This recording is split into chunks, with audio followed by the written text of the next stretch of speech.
भाद्रपद कृष्ण अष्टमी को श्री कृष्ण जन्माष्टमी कहते हैं, क्योंकि ये दिन भगवान श्री कृष्ण का जन्मदिवस माना जाता है। इसी तिथि की घनघोर अंधेरी आधी रात को रोहिणी नक्षत्र में मथुरा के कारागार में वसुदेव की पत्नी देवकी के गर्भ से भगवान श्री कृष्ण ने जन्म लिया था। ये तिथि उसी शुभ घड़ी की याद दिलाती है और सारे देश में बड़ी धूमधाम से मनाई जाती है। जन्माष्टमी के दिन भगवान श्री कृष्ण की जन्म संबंधी कथा भी सुनते सुनाते हैं, जो इस प्रकार है। द्वापर युग में भोजवंशी राजा उग्रसेन मथुरा में राज्य करता था। उसके आताए पुत्र कंस ने उसे गद्दी से उतार दिया और स्वयं मथुरा का राजा बन बैठा। कंस की एक बहन देवकी थी, जिसका विवाह वसुदेव नामक यदुवंशी सरदार से हुआ था। एक समय कंस अपनी बहन देवकी को उसकी ससुराल पहुंचाने जा रहा था।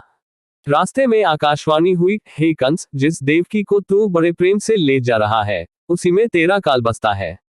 इसी के गर्भ से उत्पन्न 8वां बालक तेरा वध करेगा। ये सुनकर कंस वसुदेव को मारने के लिए उद्यत हुआ। तब देवकी ने उससे विनयपूर्वक कहा, मेरे गर्भ से जो संतान होगी, उसे मैं तुम्हारे सामने ला दूंगी। बहनोई को मारने से क्या लाभ है। कंस ने देवकी की बात मान ली और मथुरा वापस चला आया।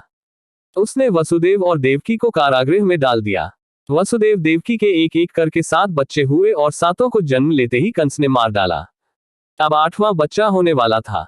कारागार में उन पर कड़े पहरे बैठा दिए गए। उसी समय नंद की पत्नी यशोदा को भी बच्चा होने वाला था। उन्होंने वसुदेव देवकी के दुखी जीवन को देख 8वें बच्चे की रक्षा का उपाय रचा। जिस समय वसुदेव देवकी को पुत्र पैदा हुआ, उसी समय संयोग से यशोदा के गर्भ से एक कन्या का जन्म हुआ, जो और कुछ नहीं सिर्फ माया थी।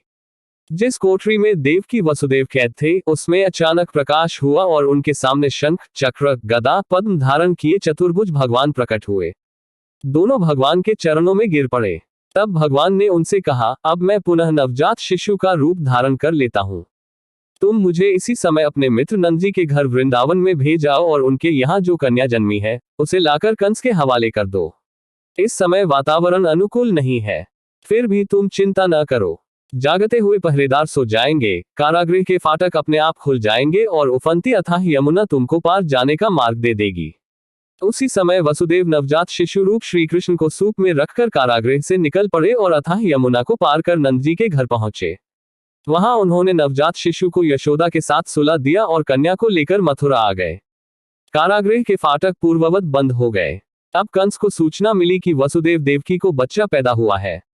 उसने बंदीगृह में जाकर देवकी के हाथ से नवजात कन्या को छीनकर पृथ्वी पर पटक देना चाहा, परंतु वह कन्या आकाश में उड़ गई और वहां से कहा, अरे मूर्ख, मुझे मारने से क्या होगा। तुझे मारने वाला तो वृंदावन में जा पहुंचा है। वह जल्द ही तुझे तेरे पापों का दंड देगा।